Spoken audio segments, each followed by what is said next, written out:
The indomitable Mr. T once said, "To have a comeback, you have to have a setback."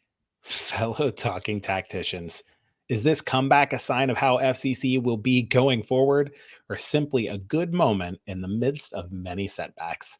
Let's talk about it together. Hey, everybody, welcome into Talking Tactics with Coach Gough. I am Coach Brad Gough, and this is a show where we pity the fools that don't agree with our analysis. Sorry, I had to get that one in there.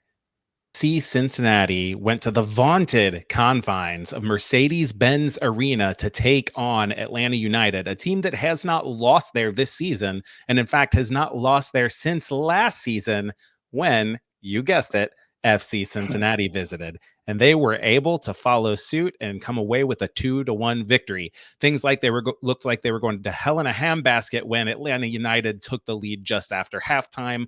But then FC Cincinnati battled back with 2 quick-fire goals to get away with all 3 points. We're going to talk about those goals. We're going to talk about some interesting midfield tweaks that we saw. We're going to talk about the forward play and, of course, those wingbacks. And we're going to do it all with the one and only, the consummate, the professional wingback, Justin Hoyte. Justin, how you doing today? Fantastic, Coach. Great victory for the team away from home against Atlanta side that's not lost, against Cincinnati the last time at home. It was a great victory. Team played well, I thought. A few changes in, I would say, the attack and the way the team defended. All in all, good performance. And Coach, what a better way than starting a podcast and doing this show with a victory. It's better when we talk about victory, right? It's been too long. It's been like a month, it feels like. I know. You know, Justin, my first question for you is, I called you in the intro just because it fit. I called you a wingback. Were you like spit on the ground, offended by that? Or you are a fullback, or are you like, hey, I'll take it. My attacking exploits are well known in Cincinnati and how open I am. This is a good thing. No, that's a great thing, Coach. I'll be honest. I hated defending. I'll be honest. I hated defending. So if you call me a wingback, fullback, an attacking wingback, whatever you want, Coach, anything to do with the attacking third, that's me.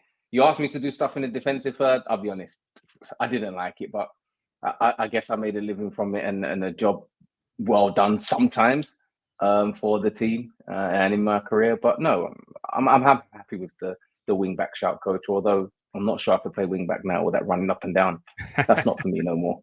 Yeah, you have to identify a little bit with DeAndre Yedlin with the way he uses his speed to get in behind. You've got that Olympic sprinter pedigree, right? And you were quite fast. I say were. I'm sorry. You probably are still quite fast. I just imagine I was about to say, I'm still fast. within the first 10 steps or so. You probably start to slow down if you're anything like me.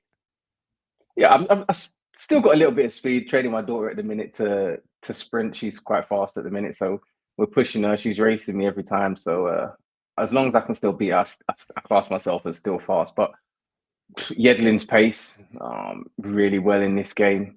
We've got Powell, who's got great pace, but I feel the way Yedlin's been playing at the minute and the speed he's using, Coach, unbelievable. Especially with his assist that we'll talk about obviously later. But good positioning play, good speed by Yedlin, and watching him at Inter Miami and some other clubs he's been at when he was in the Premier League at Newcastle, I feel he's been a great asset to the team. How do you feel he's slotted into this team, Coach? You know, I want to talk a lot about that. So first, let's let the listeners know that, as you all know, we are sponsored by Apollo Home. Give them a call if you have any HVAC, plumbing, or electrical needs. But before you do that, and while you have your phone out, please head on over to Twitter or Instagram and give us a follow. I am at FC Cincy Tac Talk. And as always, you can drop us a note at Cincy Soccer Talk or in the electronic mail slots, feedback at CincinnatiSoccerTalk.com. Let's hit the film room. Mm-hmm. All right, Justin, let's get right to it. You asked me how I thought about Yedlin, and a lot of people wanted to know. Bill Hardy tweeted in, thoughts on Yedlin? Bill thought he played great, but he says we might have stats that tell a different story. The one and only host of the Jersey Swap podcast, if you don't listen to it, you should, Jeff Tebbets, asks, can we do a deeper dive on Yedlin and how he's patrolled the right side? He feels on paper he's improved us there, and he wants to know if you and I agree, Justin. He calls us analysts, so we have a big thing to live up to here. That's a big task. So I will say the first thing I want to talk about just in the wingbacks in general, and something I noticed, the eye test, and I went and I looked up the stats, and they don't bear it out as much, but I think it was there. And I want to know if you noticed. It looked to me like there were a lot more long passes directed to the wingbacks. They were driving long balls across the field to each other. You had plays like Miles Robinson from left center back picking out Yedlin on the right instead of playing to Matt Miazga in the center, to Nick Mhm. Haglin on the right, and then to Yedlin, like it seems like in the past. And that means the wingbacks had more time when they got on the ball, because instead of receiving a 10-yard pass with the defense closing in on Yeah. them, they were receiving a long ball and they could bring it down. And certainly they usually have a defender closing in. But in that case, the defender has to close with a lot more speed to get close. It allows you to beat them with one touch. Justin, talk about what it's like as an outside back or a fullback, wing back to receive those longer balls and have a little more time and space instead of always being operating like you're playing in a rondo, the little 5v2 square where you have like one or two touch to try to get out of pressure. That's great further up the field, but as we say and saw in this game, the longer passes and getting the ball out to the wide players or the wing backs, fullbacks, a lot earlier, I felt helped the attack. It gives you as the wing back more time. It gives you more options. It then actually easier for you to decide what I'm going to do next because you know that the ball's going to be coming to you a lot quicker and it speeds up your thinking. It gives you a bit more time when you receive the ball. It gives you more time to think, okay, this ball's coming straight to me. I can do this, I can do that. Whereas normally when it's slow, slow, slow, it gives the defense time to settle. And as soon as you get the ball, there's opponents on you straight away. Whereas in this game, you felt like the wingbacks had more time and it really showed. And I think it helped. Oriano and Yedlin in receiving the ball a lot earlier than in previous games, which I think is going to be a key moving forward in this system.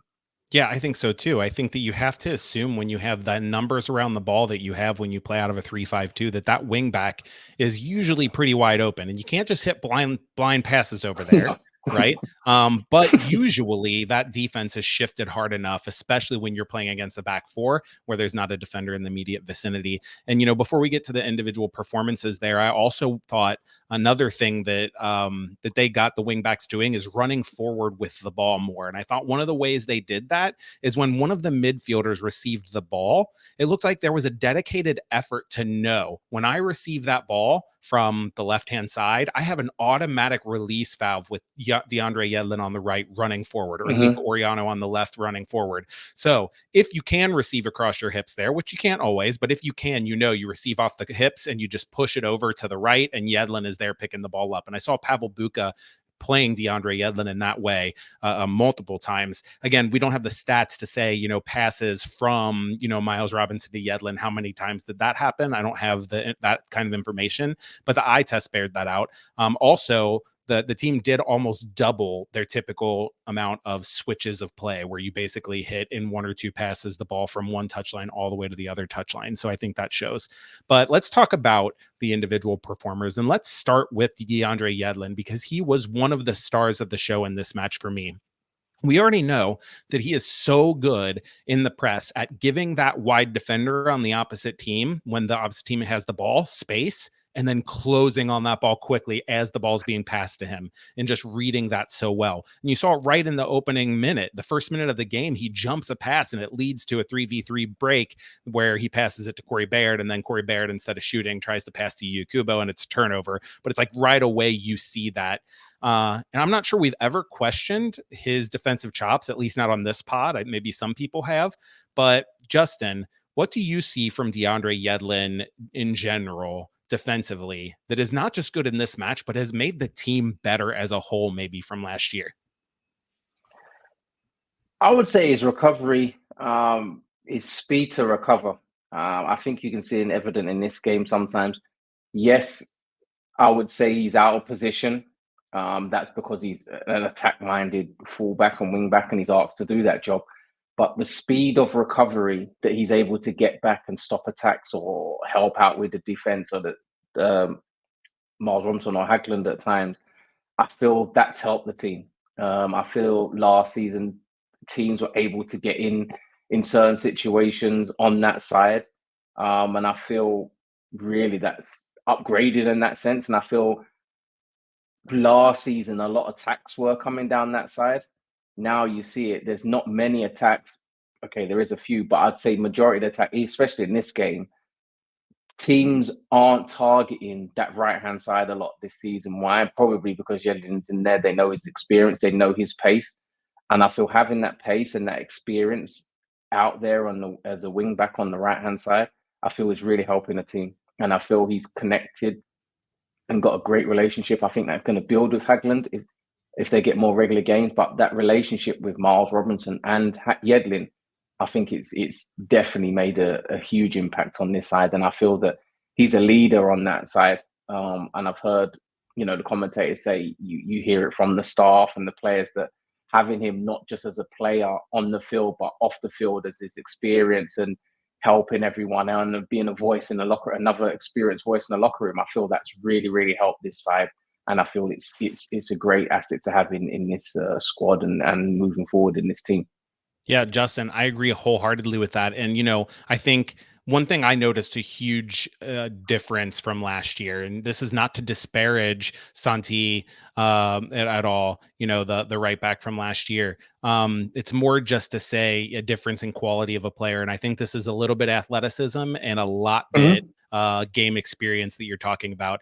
And that is DeAndre Yedlin so very rarely turns the ball over and puts himself in a bad moment of transition defense, whereas it seemed too often last year, Santi would go to cross the ball and knock the ball off the defender, but it would stay in play and then they were off and running. When DeAndre Yedlin does turn the ball over, he goes like a bat out of hell to go close, to foul that player, to do anything he can to stop that counterattack. And I think that immediate transition from offense to defense did not exist last year with any of the wingbacks. I don't think Powell has it. I think, again, it's a little bit game experience, but also a lot of that athleticism to be able to go from running one way to turning and going the other way. And DeAndre Yedlin has that. And that's a huge thing defensively, that you don't turn the ball over like that offensively. And when you do, you're the one who goes and stops that counterattack. Now let's talk about him offensively, though, because I've been kind of a vocal critic of him, if not out on this podcast, at least in my player ratings, and that I think he usually doesn't do enough to provide services or to create shots. But in this match, he was fantastic in that regard. I don't know if it's because they had a different emphasis on him in possession. I noticed he seemed to get to the end line and cut the ball back a lot. Like in the 9th minute, he got to the end line and cut the ball back for Corey Baird. And Corey Baird scuffed the shot just wide of the far post. Or maybe it's also giving him that ability to drive those early crosses into the box. So this is something we haven't seen from him a lot in games yet until this game. And he did it a lot, or at least a few times that were notable. So first of all, Justin, I'll explain to the listeners, when I say early cross, I'm saying when you're not up alongside the penalty area. So that if you draw the line at the top of the 18 all the way across the field, you're outside of that line. So more towards the middle third, but yet you try to pick out a player in the box. So like in the 24th minute, Yedlin pinged a ball in for Acosta on the far side. That's where Acosta tried to cushion the first touchdown to then shoot the second, and it was a bit of a heavy touch. Then, of course, there's SCC's second goal in the 64th minute. So I'm going to talk about that, and then I want to know from you what you think is different about DeAndre Yedlin's play. SCC is in possession of the ball. They're cycling it around. Robinson gets the ball right at the center of the pitch, and he pings a ball to Yedlin on the right, who was kind of forward and was kind of retreating to be an option. So he has the time and space because of the long pass. Then Kubo checks short to him because Lucho is on the weak side. And we'll talk about that more on that later, because I think that's key, but that's not the point I want to get to right now. So the Kubo run pulls the Atlanta defense. They start to shift. As they're shifting, Yedlin hits a fantastic early ball in behind for Lucho or Baird, who were both sitting between the center backs making that run. Baird realizes that Lucho's behind him and does a really great job of dummying it. He doesn't just stop his run. He gets under the ball, but then lets it go. And then Lucho has a fantastic first touch, being he doesn't know for sure that Baird's going to let it go. He has to maintain concentration, brings that ball down. Then he's just touching it over the goal line. Justin, I'm not sure if this was just a really good game from Yedlin and it was a really good game, or if this is something that's repeatable. Is this something that Yedlin did differently, or the coaching staff said, hey, DeAndre, we want you to hit these kind of balls or be more at liberty to play balls in the box? Did you notice a big change, or do you think it's just Yedlin getting more comfortable with the team in general? I, I think it's a bit of both, but majority of it, I think it's him getting more comfortable with the team, with himself, and growing in confidence within this team, I would say. And why I say growing in confidence is because when you're in a new team, new environment, it does take you a game or two. He's an experienced player, so he's an MLS experienced player. He's played around the world, so it's gonna take him probably a little bit of shorter time to get used to himself in this squad. But I feel he's grown game by game, and especially in this game, he really showed what ability he has on the ball, off the ball, his attacking threat. You know, I feel in this game he used his speed more, push it past someone, get early crosses in. Okay, his crosses aren't 10 out of 10, but they're decent enough crosses that can cause a bit of problem. And in this game, with that assist coach and that cross, that just shows, his ability on the ball, gets his head up, gets a bit of time, and what a quality pass. And that just shows what range of passing he does have. And, when you've got someone like Lucho and Baird in there, you put the ball in the right places, you got the two people in the right positions, it can end up in a goal. And that's great. And I feel Yedlin is really, really growing into his own and making that, as they say, and as we said on this podcast, that right side his own. And I think he's happy with that. He wants that. I feel that he wants that whole right side to himself. Yeah, I'm interested to see if this is repeatable. And the reason why I wonder is I know he has these in his locker, this offensive ability. He used to do it a lot as a younger player. But more recently, when he was with Miami, he didn't really create a lot of shots or a lot of chances. And we have to wonder, is that because Miami did not want him to do that or need him to do that? Is it because he was playing in a back four and maybe his team wasn't very good, so he was leaning a little bit heavily on the defensive side of that responsibility, or is it because he's lost a step or something like that? In this game, it certainly did not look like it's the latter. It looks like he has that ability, and he just needs the team and the coaching staff to say, "Yeah, we want this from you, DeAndre," and he's going to go do it. And I was a vocal critic of him. This is not me doing a 180 and being like, he's fantastic. But I do think Jeff Tebbets is right. When Jeff said he thinks that we are better over there than last year, I would have said before this match, I think it's probably a net even. Santi was a pretty good player in his own right. He was a little bit on the older side, maybe not quite as quick, but he had that veteran nous and everything. But now I'm starting to agree with Jeff, at least marginally. I think that we are better on that right side with DeAndre. And I hope, like you said, I hope he keeps getting better and better.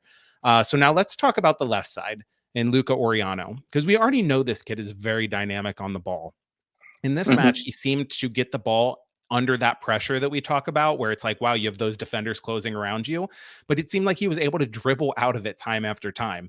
The thing that I was left with, though, Justin, is I was like, I'm not sure they were always great ideas. Oftentimes he'd go to dribble out of pressure and he'd get tackled and the ball would ricochet around and then he would just come out still dribbling the ball. And I'm like, I don't know if this kid is lucky. I don't know if he has some innate ability, lucky. but I'm not comparing him to Leo Messi. Trust me when I say this. Just saying one thing.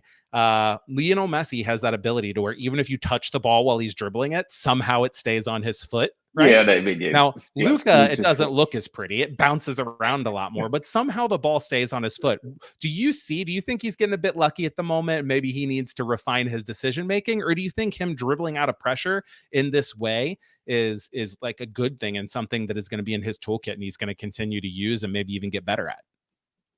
I think he'll get better at it. I think sometimes he is lucky, but that's what happens when you dribble. If you're a dribbler, sometimes you get lucky, sometimes you don't. I think in this game, sometimes he's lost the point. You're like, well, why didn't he pass? But other times he's done that and he's able to wriggle out of certain situations, ricochet and go into his favor. What I like about him is his positivity. I feel like he's really driving with the ball. He drives inside, drives outside, and he's really going for it. He had a great shot that hit the post early on.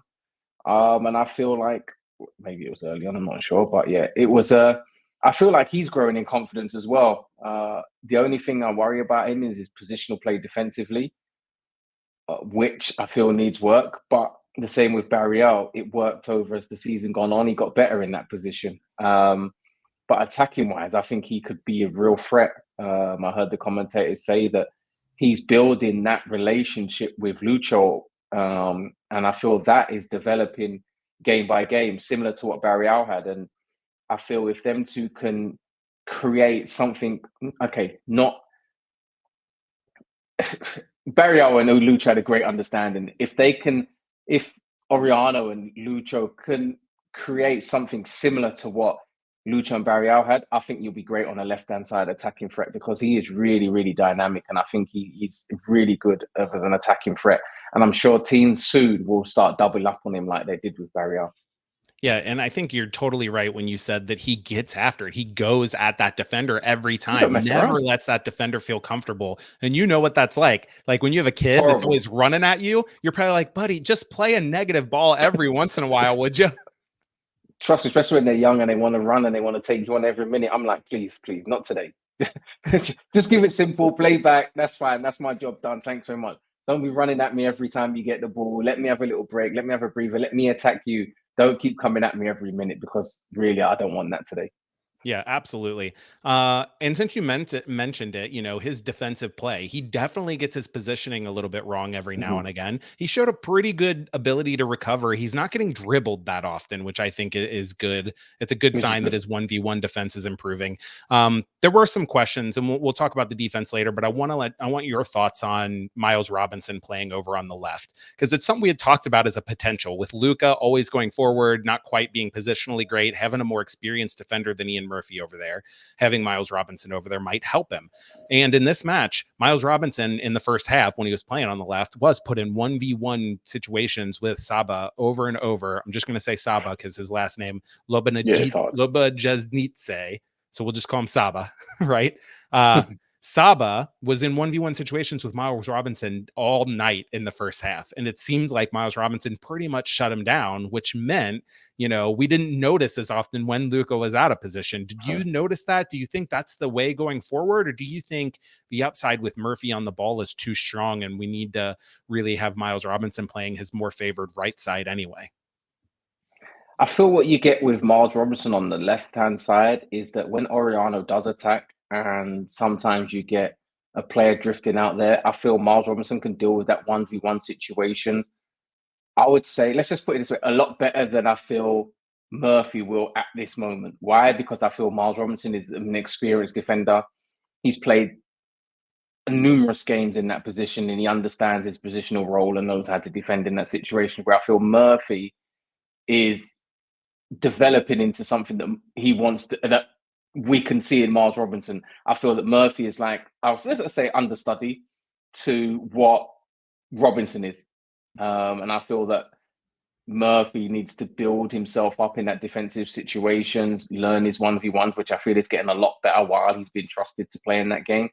But I feel having that experience on the left-hand side while Oriano is in there, I feel that Robinson gives Oriano that experience and knowledge and understanding to be like, right, you need to come here, you need to be there, you need to be in this position.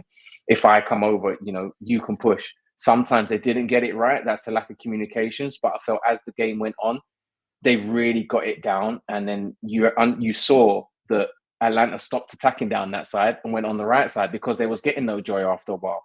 And that's a great thing. It's going to take a time for them to adjust because it's a new pairing on that side. Yeah. But I feel you gain that experience on the left-hand side, having Miles Robinson there and Hagelin on the right-hand side. But, you know, is that the best system to play, coach? What do you think? Who's better on the left? Would you rather have Murphy or Miles Robinson? But then if you have Robinson on the left, who are you going to put on the right if Hagelin's not 100% fit? Man, here is the biggest thing that I notice in this play. It's not even the positional play, because I think Luca's getting better and better at that. And I think that by and large, the positional play only costs him 1 or 2 moments. And as long as he can recover and foul or just make it not an easy cross, I'm not as worried about that. What I'm worried about is what we talked about with DeAndre and how good he is at not turning the ball over. Luca will get himself in situations where he's dribbling forward and he gets tackled off the ball. And now not only is he out of the play, but whatever midfielder who is making a run for him is out of the play. And then Miles Robinson is in 1v1 or 1v2 situations. And that's where I feel like Miles Robinson is one of the best 1v1 center backs in the entire MLS. So Murphy might be a great 1v1 defender in his own right, or a good one. but he's not Miles Robinson. And Miles Robinson is one of, if not the best 1v1 defender from a center back. And that's where I think it plays out. So to answer your question, overall, I think the team is better with Murphy on the left and Miles Robinson on the right. But I think Noonan has to account for the moments when Lucha turns the ball over like that. And he has to say, when Lucha is going after it, certainly Lucho go support him, forwards go support him, but Obi, you cannot go be a support. Obi, you need to shade to that side and be ready for that transition because, you know, Lucha is only going to complete about half his dribbles. And we want him to keep doing that because the half he does complete lead to dangerous chances. That the half he doesn't complete lead to dangerous counterattacks. And we need you over there, Obi, to snuff those out. So I think that's the way you account for it. Not by having Miles Robinson over there, but by telling the team, you have to understand the strengths of your teammates. And Lucha has the strength of dribbling, but when he turns it over, we're going to be in a world of hurt. So Obi, you need to shade to that side.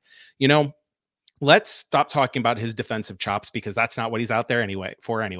Let's talk about his offense because FC Cincinnati's first goal, we got to do this out of order, right? But their first goal, you know, was in large part Lucho Acosta, but it was also a really great finish from Luca, and I'm going to call him Oriano. I know Orejano is part of it. Is maybe even the correct way, but I've heard that he goes by Oriano. So similar to how Christian Pulisic is how you would pronounce that name, but he goes by Pulisic, which is the American pronunciation of his Czech name, right? So I'm going to go with Oriano because it sounds like he has tried intentionally to make his name more like regular Spanish rather than Argentinian Spanish. Anyway, aside, let's get to the goal. 62nd minute, Thiago Almada tries to play a short corner, and he underhits it a bit. Lucho was aware to it, gets forward, pokes it forward to Luca Oriano. Luca with his first touch. Luca returns it to Lucho right away, running up the right sideline. It's a little give and go. Really nice play. And this is where I think Lucho is so good. He goes right at the defender, cuts it inside, and just as the defender is adjusting his feet to try to keep Lucho to the outside, he plays the ball. And the reason why that is so good is he can play it virtually right across the toes of the defender, and he knows the defender cannot touch it because the defender is moving backwards. That angle of pass and the weight of pass is so good that it puts Luca in behind, and he shows a bit of speed, a bit of quickness, perfect first touch, and then a fantastic finish to the far post. You know, fantastic goal aside, he also nearly beat Guzan at the near post in the first half, and that's the one you were talking about. So, Justin, that goal, that's what you're talking about when you're talking about that dialogue between Lucho and Luca and how good it looked. And I hope we see more of that because that goal was pretty fantastic. It was a great goal. It was a gift from Atlanta. Great pass. Yeah. Thanks so much for the great pass. But no, that's when you see Oriano and Lucho combined there. You know, once Lucho's got the ball in that situation, I feel all you got to do is make the right run. And more times out than not, Lucho will find you with the right pass, the right weight, and all you got to do is hit the target, which Oriano has done. You've seen that he possesses a great shot, and I feel he's also showing here what a good finisher is, and that's a great side to see. And you saw that quick counterattack. That's what Cincinnati are good at, and Baird was even on the counterattack as well there, which was great to see. And it was a gift, and what a time to get a goal just after conceding. Yeah, absolutely. It was, like you said, it was definitely a gift, but also one that FC Cincinnati in the past have politely declined. Like, oh, you try to give us a gift of a goal? No, thank you. Right. So really good that they took it. You know, all in all, Luca's still young. And for me, he's still not having enough accurate crosses or not enough shot creating action. So he still needs to get better. And that's where Barreal was so fantastic, is being that secondary chance creator. But, you know, he's getting it. He's getting there. I just don't know if he'll get to a point this season where we're like, he is the finished. He's I mean, still improving, but he is fantastic already. I think we're not going to see that until next season. Justin, when I reached out to listeners and asked them for topics, Kenta Hagiwara responded with one word: Bucha, period. So I do want to talk about Pavel Bucha, but I also want to use Kenta's comment as a chance to talk about the potential tactical changes that we saw in the midfield. So we talked about a bit about this before pressing record. Defensively, it was all about the press. Justin, pressing out of a 3-1-4-2 formation, right? So you had the 3 center backs. You had the 1, which was Obi, sitting back deep in front of the back 3, marshalling Almada. You had Bucha pressed up alongside Lucho like a second number 10 in the press. And then the wing back sitting back, but ready to explode forward when the ball is played. We talked about that with DeAndre Yedlin and how good he is.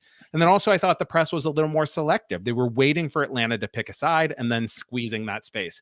We've seen teams employ this same press against FC Cincinnati. Pack the middle, make them play to the outside, swarm those outside players, and get them to turn it over. And this press worked really well. Even when they didn't win the ball, they forced Atlanta to get out of rhythm. They forced Almada to drop deep to get on the ball. All of these things, Justin.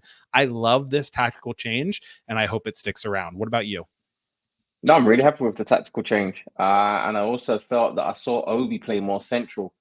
And I felt in previous games we've missed having someone more central when the team's attacking or when teams are playing against us, because teams were getting in that hole.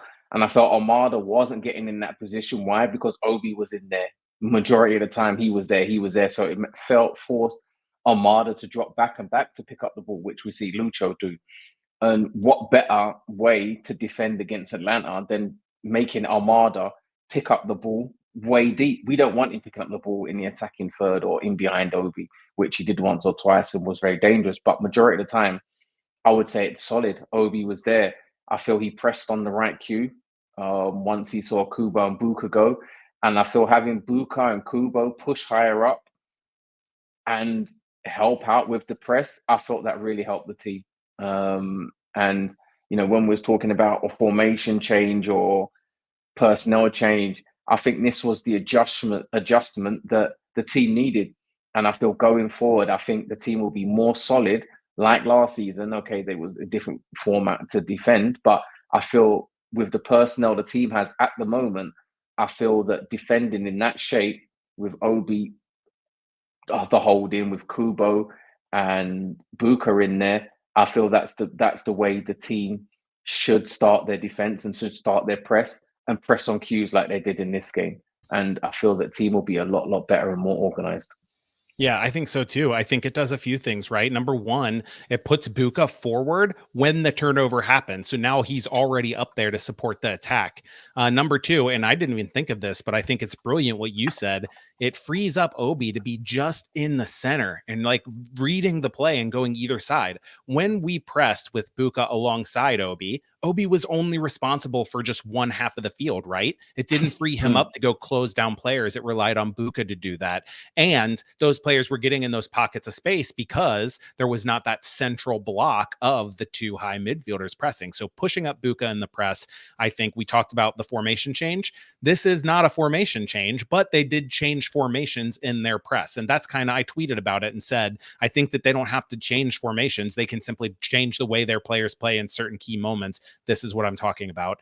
Let's talk about the midfield change tactically and the offense as well, because this is where I think we saw the most improvement from last week. And to me, this was all about team spacing, Justin.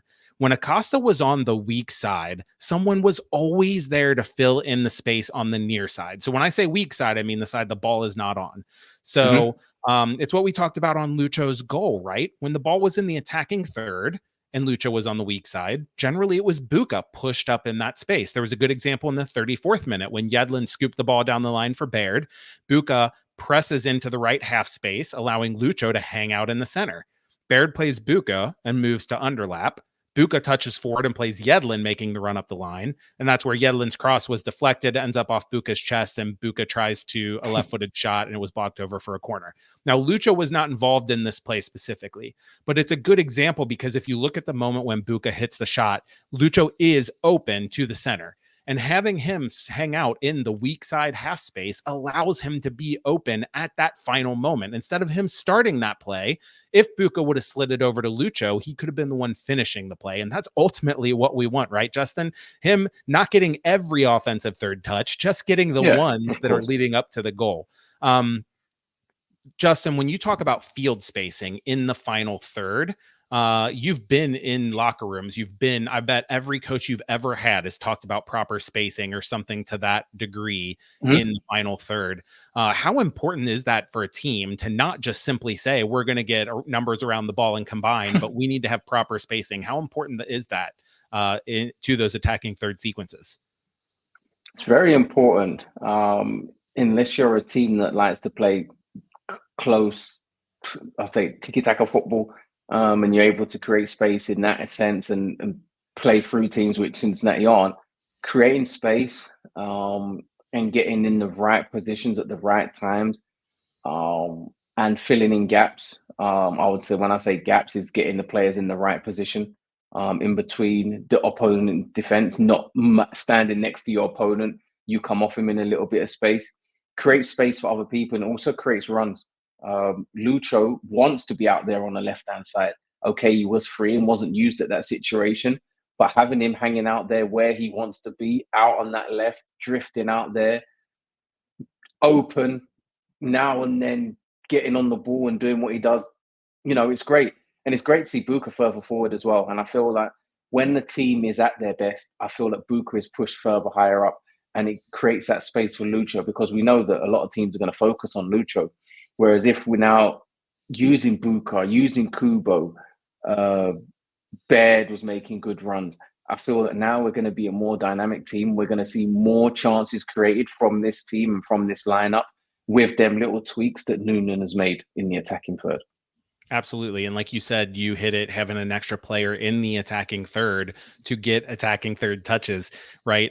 Bucha in this one had 18 attacking third touches. He averages just over 12 for the season. So you're talking about a 50% increase in his attacking third touches. And it wasn't just that FCC had more of the ball, because they didn't. It wasn't like they had a ton of possession. It was a dedicated effort to push him forward.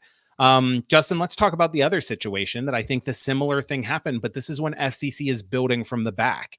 And instead of pushing Bucha up and leaving themselves defensively compromised, Bucha played in the double pivot along with Obi. But what they would do is when Lucho was on the weak side, they would have one of those forwards, either Baird or Kubo, check into that space and become kind of a de facto number 10 on the near side. And there's a perfect example in the 50th minute. Alec Khan is taking a goal kick, chips it towards Yedlin on the right. And Lucho was lined up in the left half space, so he's on the weak side at this point.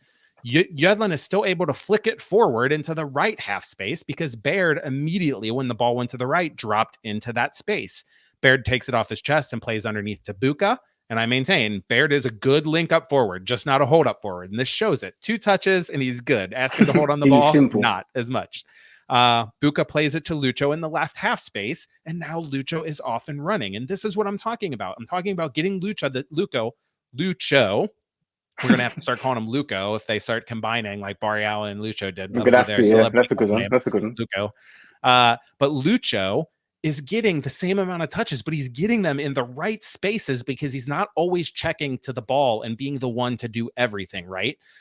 There's a similar play in the 56th minute, but it was Kubo who dropped in. Then Lucho drifted towards the ball side to pick up the ball, and Bucha moves forward in the left half space. Lucho picks up the ball, and he has another option. And then, of course, we talked about Lucho's goal. Justin, we talked about needing to give the guy on the ball options quickly, especially you play the ball to the wing back. He's got to have multiple options. I think in this match that FCC did a much better job by simply stating, if Lucho, don't try to be that option. If you're in the weak side, one of the forwards always drop in, one of the midfielders always get close to him. And now you automatically have those 2 passes plus any other up the field, like a long ball up the line or something that you might need. Did you think that this was like a dedicated effort for FCC to do better or do something different? Or am I overcomplicating the X's and O's? And you're like, no, they just played better, coach. Come on. No. Coach, you said it right. You saw that tactical change. You saw that way they played out from the back. And I also say it's due to the personnel, coach, I'll be honest. Baird is not a natural 9. Kubo wasn't the natural 9. Lucho is not a natural 9. Okay, Boupendza is the natural number 9. So does it change when you haven't got a natural number 9 up there? I feel it did. Did it help against Atlanta? It did, 100%. And I thought they made a conscious effort majority of the time to tell Lucho not to drop back and pick up the ball. Having him out further up the field to do more damage, I feel that really helped this team. But playing out from the back, they looked a lot more solid, a lot better, and it created a few problems for Atlanta. And it was a lot better, coach. So you hit it perfect, coach. Well done. Yeah, I'm going to be watching. I'm curious to see if they actually play If they away carry from on, Lucho's side more often with the intent on him not receiving that first or second ball, but him receiving the third or fourth pass and get the ball off and running, a lot because higher up. yeah, it seems like in the past games, they would look to where Lucho was and play on that side almost exclusively. Yeah. This game, I saw several times that Khan specifically picked out Yedlin and Lucho was on the left side. It could have been circumstantial. Maybe Yedlin was open and Khan trusted him, and maybe Lucho was on the left because that's where he likes to be anyway. But I think it was tactical, so I'm going to be watching for that. Justin, the last thing I want to talk about with this midfield, and then we'll get to a break, is I think their rest defense was also intentional. We talked about Obi when he was pressing, staying back and limiting Almada's touches. Something I noticed is even when FC Cincinnati had the ball. So rest defense, what we talk about is what you do when you're not immediately involved in the action on the ball, but your team has possessions. What do you do? Where do you position yourself? What are you aware of in case there's a turnover? It looked to me like Obi was showing to the ball, but doing so in a way where he was also kind of tracking Almada. Now, it could have been that Almada was man-marking Obi, although I don't know why you would man-mark Obi in possession like that. Maybe Almada just took it upon himself, but it looked to me like Almada was dropping back defensively, and Obi was following him, even though Obi's team had the ball. And I think part of that is, let's be an option on the ball. I'm still 10 yards away from Almada, but if this ball turns over, I am close enough to Almada to where he's not going to be the one that beats us here. Justin, you know all about rest defense as playing an outside back or a fullback or a wing back. That's like half of what you do offensively because you're only involved in the play when it's on your side. Am I making too much of this, or do you think their rest defense was better in this game? Much better. Why was it much better? Because Obi stayed more central and was defensive more. The reason why he can do that is because he's got Bucha and Kubo higher up. If he didn't have Kubo and Bucha higher up, I don't feel that he could sit in that position and mark Almada in that situation or be in that central position. So I would say it's a lot better because normally in previous games, what we've seen is that Obi is pushed up higher next to Bucha and there's no one in that central area and the rest defense is not very good. And why isn't it very good? Because now you're asking a centre back to come out of his natural position and be where Obi is. Whereas this game, Obi was in that position majority of the times.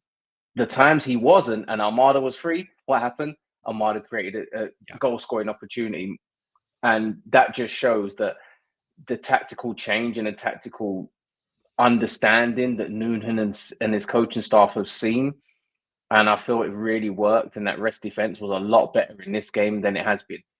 Is it due to them playing against Almada, knowing how dangerous he was? Probably. But moving forward, I feel that is the way forward for this team. And I feel it really worked in this game.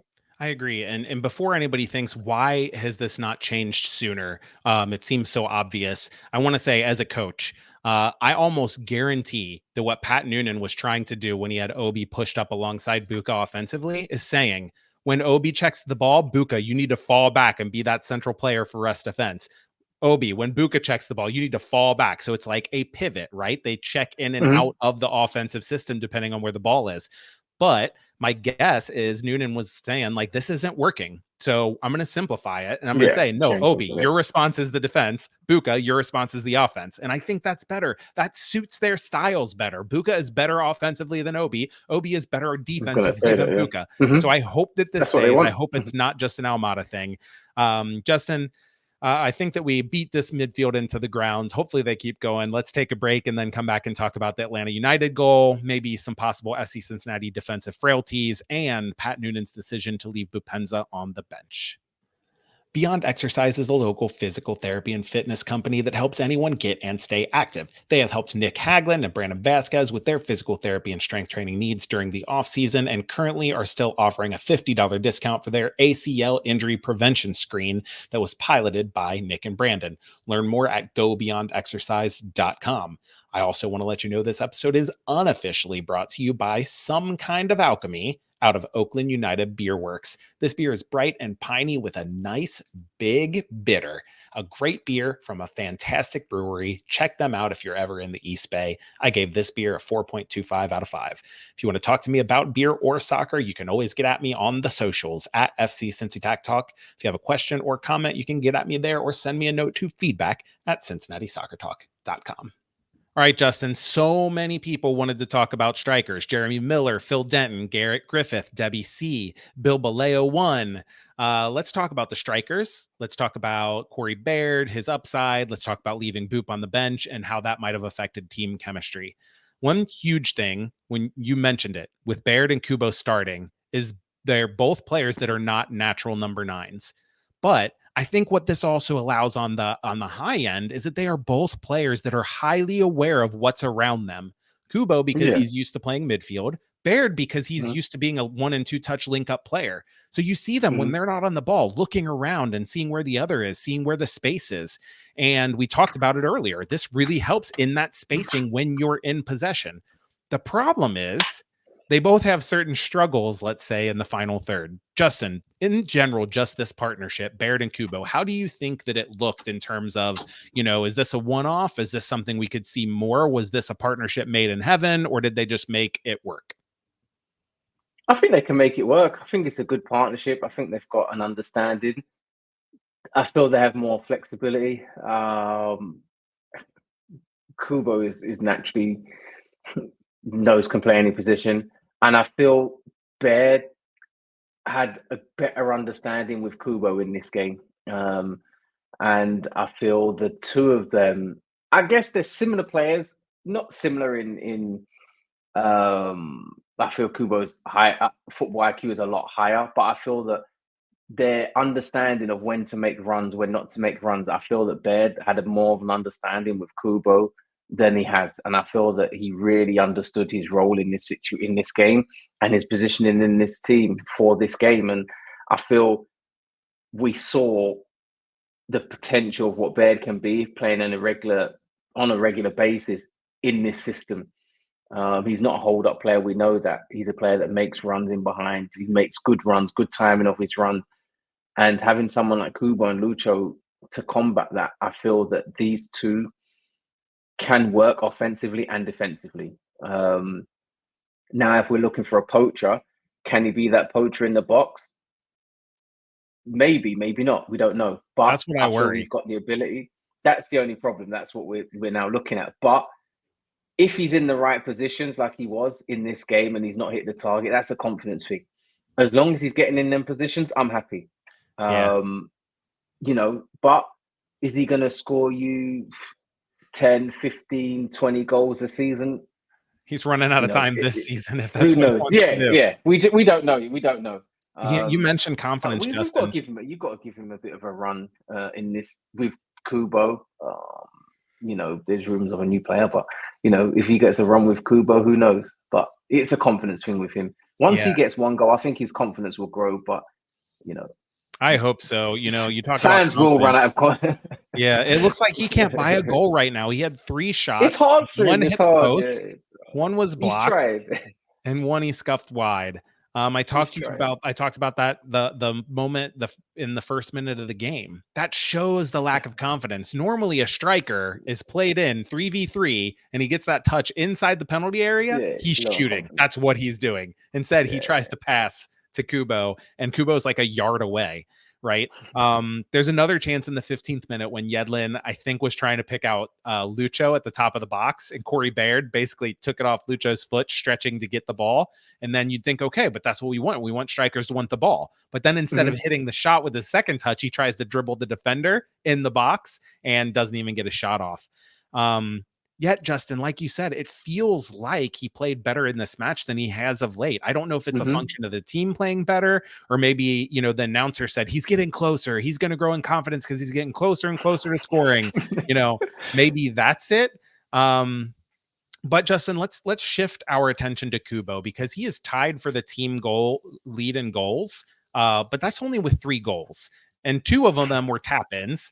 And then he had that one really fantastic finish from last week, but he This is was the in one on and goal alone with the goalkeeper. So it was a great finish. But you think like he in this match created some shots for himself with some fancy footwork and then just didn't put any of his shots on frame. He had 4 of them, no. not a single one on target. And we're not talking about block shots here. We're talking about shots winding up in row Z, so to speak, to bring out a Britishism.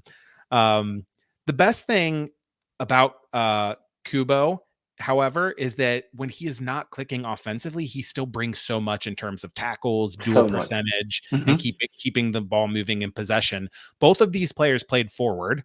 Kubo played longer than Baird, but only by about 15 minutes.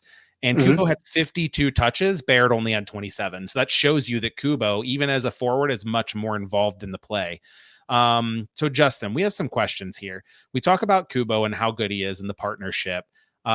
Debbie C wanted to know if the team chemistry was better in this match with this starting 11. Now, the only changes to the starting 11 were, Boupendza going to the bench. And then maybe you could say, okay, well, Nick Haglund started, and that's a difference.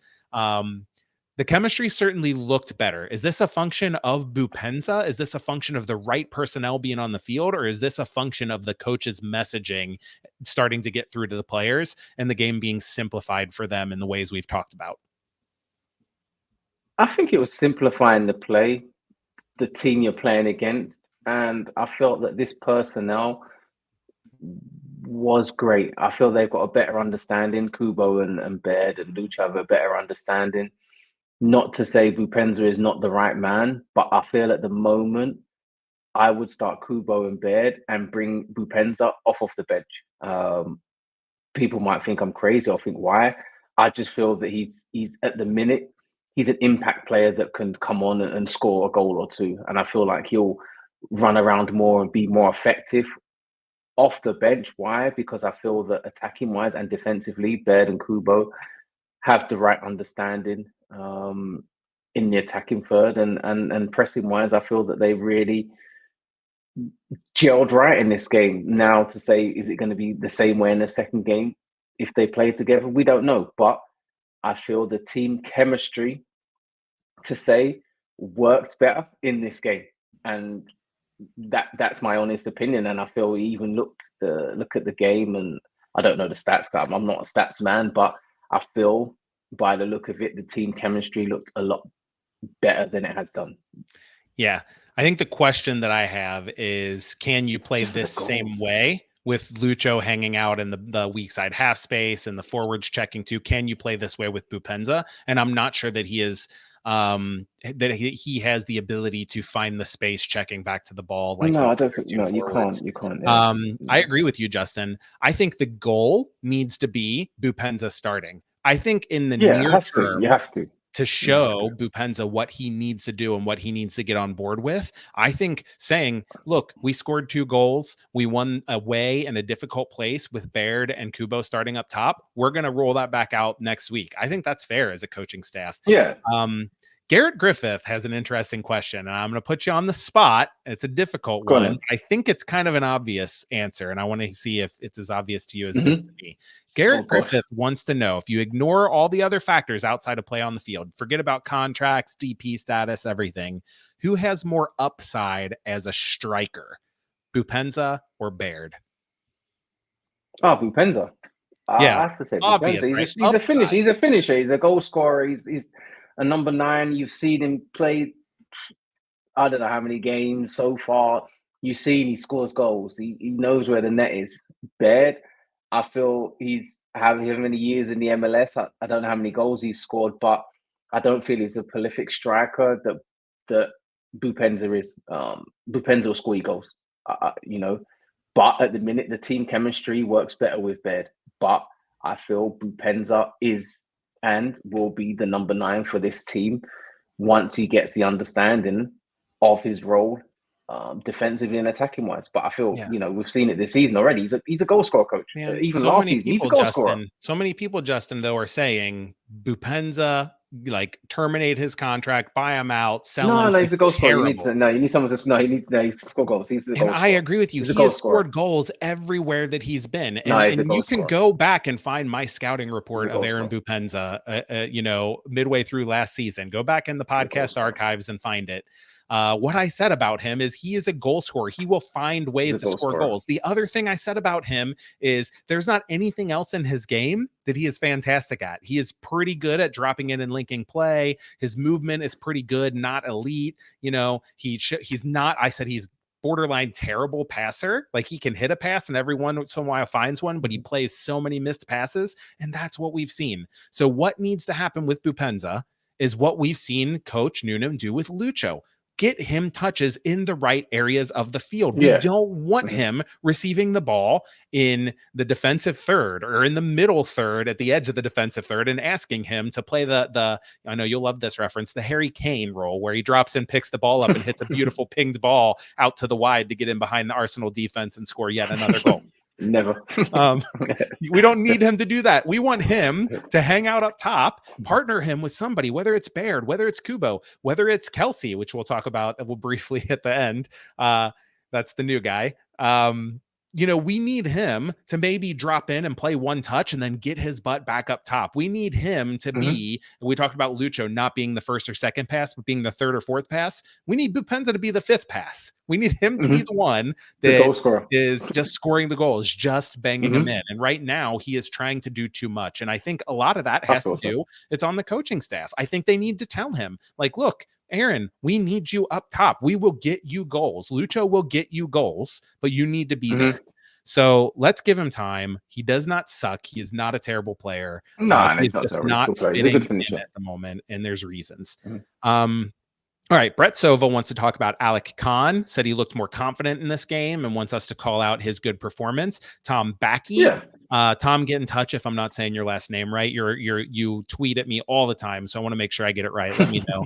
Tom Backey says he's thinking that defensively maybe formation still needs some tweaking because he thinks Khan kind of kept FCC in the game and wants to know who is not marking up or where the breakdown's coming on. Justin, we're already running long, so I'm going to run through some of these chances, and then I'm just going to ask you to give me your thoughts on them. So the first one is in the 11th minute, and it's a huge chance where Saba should have put them ahead, put Atlanta ahead at the near post.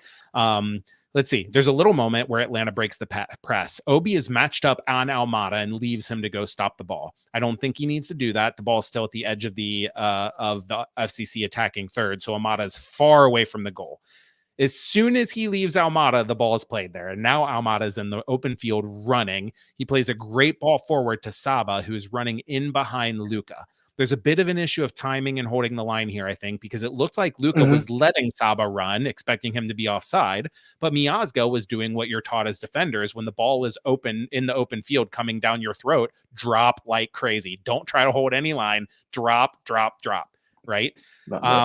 Saba dribbles toward the middle. Luca is chasing him. He passes to the left to Mosquera. Mosquera tries a little chip, but Miazga is there to defend it. Tries to head it away, but kind of just nods it down for Saba, who had continued his run, and he is sitting at the edge of the 6. And here's the Khan shout out. What a fantastic save. Saba should have scored there. The XG on that chance was like higher than a penalty.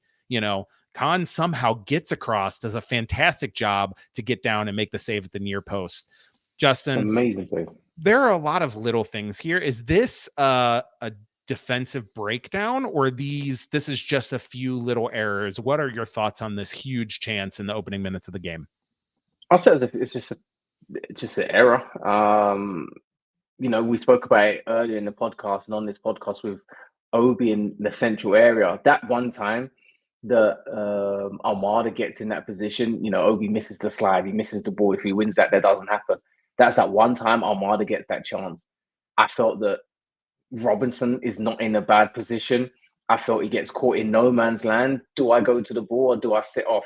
Exactly. That's the natural thing. Yeah, he just wasn't sure. Do I go to the ball and pressure or do I drop back? I think if we would have gotten a call by Miazga or Oriano to say drop back and, defend the box, and then when Almada gets a bit closer, you pressure him, but then, Almada shoots from range. So when do you pressure him? I just feel he wasn't sure what to do, and we tried to play offside, and he wasn't. But in the end, when you need your goalkeeper Khan to come up trumps, what does he do? Performs an amazing save, and Yeah. it was just a great play from Atlanta, I would say, and they split open the team, which every now and then happens. But it was a great save by the keeper. And hopefully this is an easy defensive moment to show in Yeah, film that would and be easy. Yeah. clarify roles and to say, like, if I were the coach, Noonan might have a different philosophy. If I'm the coach, I am telling Matt Miazga, you need to be screaming your head off, whether you want Obi to step there or whether you want him to drop with Almada. And what I would do is my thing is yell, stay with the runner or go to the ball. Those are the two things. Very different things to yell, right? Maybe it's simply step or drop. I don't know, whatever the lingo is for FC Cincinnati, but I would give one person in charge that. Matt, that is your call. And then same when Almada's in the open field, Matt, tell Robinson to step to the ball or drop. Now, maybe that's a case where you trust those two to have a good enough relationship where sometimes they do one, sometimes they do the other, and they just read each other. But in the end, everybody was in position to stop the goal from happening, and Miazga just kind of flubbed his clearance, and that's going to happen. And when that happened, the goalkeeper picked him up, and you saw him go over and like scream thank you to Alec Khan. Like, it's funny because the replay almost makes it look like Matt's mad at Alec, like the way he gets in his face and screaming. But I think he's basically saying, you just saved my butt. Thank you. Justin, there's another huge chance in the 40th minute. This is where Nick Hagland gets hurt, right? He's tracking Rios as he checks back for the ball. He commits the foul and is injured on the play. Caleb Wiley puts down the ball and plays quickly to Mascara on the left. One big thing here, and I just going to mention it briefly because I think it's really natural and it happens. Yedlin stopped and looked at the ref and put his hands out like, what are you calling? Of course. I don't think Yedlin could have recovered anyway. He's probably 30 yards away from the ball when he stopped, but he did stop. Now it's a moment of transition. Miazga is running, staying close to Almada in the middle, but knowing he's going to have to stop the ball at some point. And he does this brilliantly, right? Miles Robinson is trying to recover to help out on Almada, but can't get there. So Miazga waits until the last possible moment, steps to Mascara to stop the ball, forces Mascara into more of a narrow angled pass than he wants to. And that allows Alec Khan to, again, come out brilliantly, slide off his line, snuff the ball out before Almada can even get a touch on it. I think Khan should have held on to the ball. I think he was expecting Almada to kick him, and Almada jumped over. I think you would, 100%. But then you have Miles Robinson put his body on the line and make a block on the play. Again, Justin, is this a defensive breakdown, or was this just a really heads-up play from Atlanta, and these things are going to happen from time to time? No, I say it's a great heads-up play from Atlanta. No, there's not often you see teams play so quickly like that. Good game management, I would say, and understanding from on Atlanta's point of view. But I would say, all in all, the team defended really well in that situation. I feel Miazga done the right thing, done as best as he could in that situation. He delayed the winger as quick as he could, made him play to the keeper. I feel Khan would have carried that, but I felt that he was half worried that, I would say, Almada was going to touch it and he didn't want to touch it and he get knocked over for a penalty or anything like that. So I feel that's why he's come out that way. But all in all, what a great block. And I'd say defensive tackle by Robinson there to put his body on the line. So all in all, they didn't come away with a goal. So it is a great defensive play. And we got a question in the mailbag about the aftermath there. So we'll save that because I want to talk lastly, before we get to the mailbag, about the Atlanta goal. In the 59th minute, I'm gonna want your thoughts on this, what you saw in total. I'll describe it. I'll try to keep my thoughts out of the description, and I'll let you tell me what you thought. It started with Atlanta United throw in on the right side. The ball ends up with Thiago Almada in the middle. Obi is close, but can't get the ball off of him. He tries to kind of tackle him, misses the tackle. The ball is moved to the left to Wiley in the half space, and Obi chases because Obi's on his feet still. He's chasing Caleb Wiley. Wiley plays the ball all the way to the left to Mascara, and Yedlin moves out to pressure him. Wiley continues to make a run into the box in that like left half space, the seam to the inside, and Almada follows him about 10 yards behind him. Mascara comes on to his right. Obi is kind of following Wiley, kind of moving towards the ball. As soon as he moves to his right, Mascara, Obi moves towards the ball, thinking Yedlin is beat. I'm assuming closing it down. Mascara slides it down Mata at the top of the box, opens his hips, receives across his body, hits an excellent curling shot to the far post with, I know you hate stats, but the XG was so low. It was like nobody makes that shot except Almada and Messi. And, you know, maybe one other player just gets lucky and does it in this season. Justin, what did you see in this goal? I'd say we could have stopped the source from higher up. But once the play does get switched like that and the team's all over one side and now they switch it so quickly, they're already attacking. Yedlin's done the right thing. I feel that he could have forced him down the line more as a fullback, as a wingback, being nitpicky. And I also felt that in that situation, knowing how good Almada is on the edge of the box and knowing how good his shot is, I actually feel that Obi doesn't need to be so aggressive and double up with Yedlin, especially in that situation. Why? Because we know how good Almada is on the edge of the box. I feel if Obi would have paid a bit more attention to Almada in that situation, I don't feel he would have had that touch and set himself to finish like that.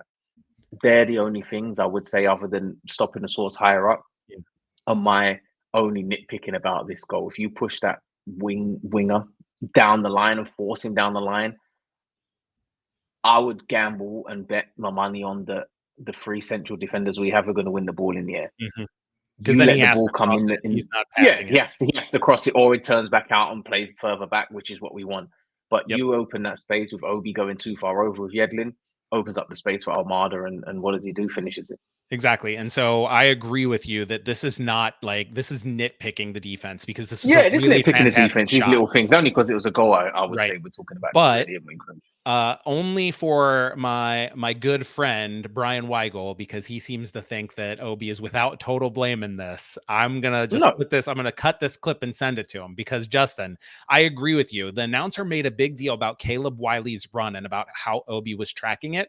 I don't think that's really the case. If you look, Obi doesn't turn his head and look at Wiley at all. He is running into that space, and then he moves to close down the ball because it's there.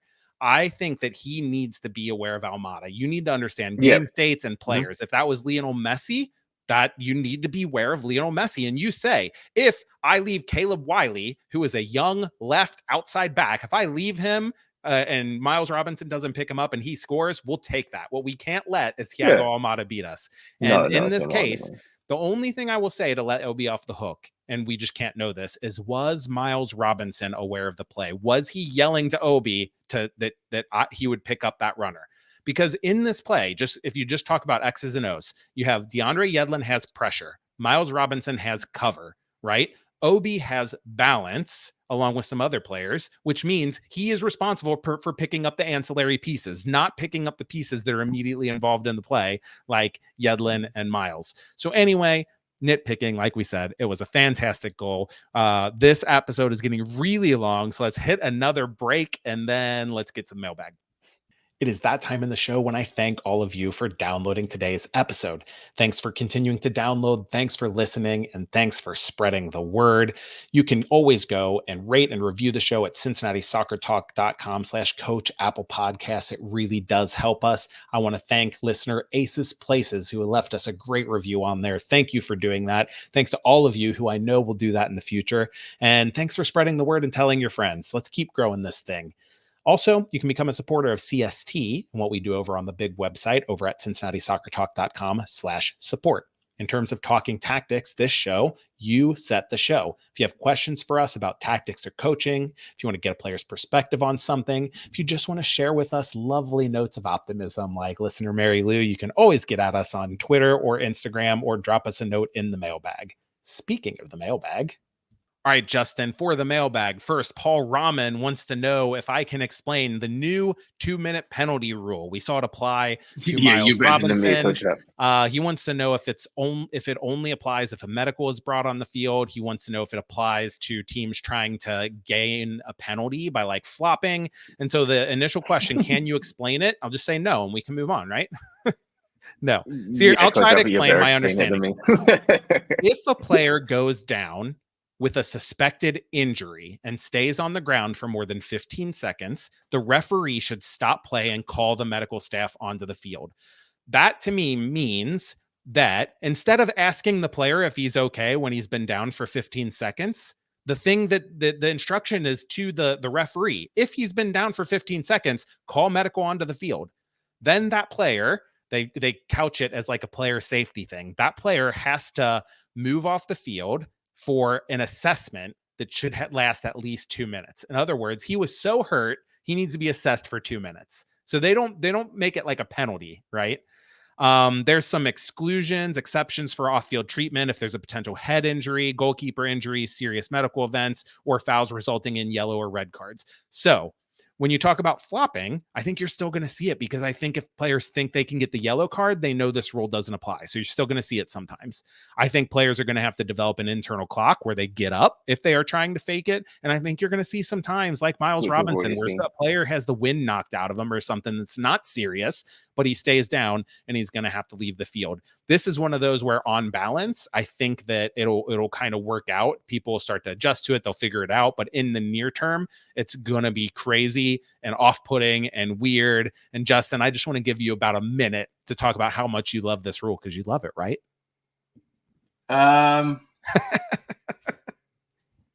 Being a defender, and you're playing against players who you might tackle fairly, and the players are rolling around for however long, pretending they're injured when you barely touched them, then they have to go off. I think that I understand. That's fair enough. And they should be off to the side.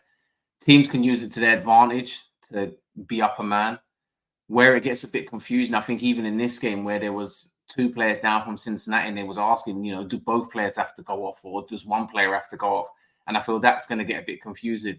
But I feel already this season, I feel at the start of it and during even this game, watching it closely, you've seen players go down and they've actually thought, I can't bring the physio on or the athletic trainer on because I'm going to have to go off. And I feel we're going to see that more and more and more.